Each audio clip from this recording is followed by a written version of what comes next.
Lastly, very important thing is levels and the functional outcomes. What levels are there and what functional outcomes can be achieved. Suppose it's a C1 to C4 patient.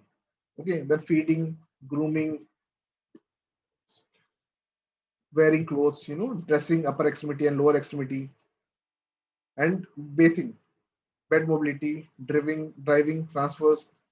All these are achievable. C1, C2, it might be completely dependent, but rest C3, C4, it is assisted or independent, can also be achieved with the proper rehabilitation, right?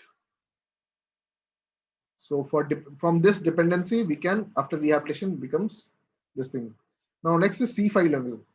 C5 levels, again, eating, feeding, grooming, dressings, mobility, all this assistance will be needed.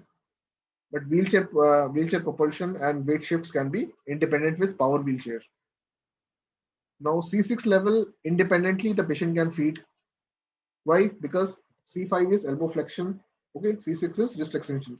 So the patient can extend the wrist, he can feed himself, bring it to the mouth. Flexion is already working and feeding he can do independently. And then C7 onwards, he becomes independent in most of the things after rehabilitation.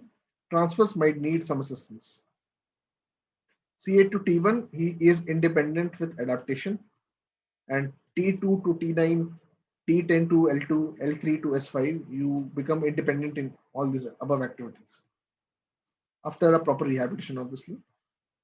Ambulation therapeutics, we initially go for therapeutic standing. Once the orthostatic hypotension is ruled out, we go for therapeutic standing and tilt tables.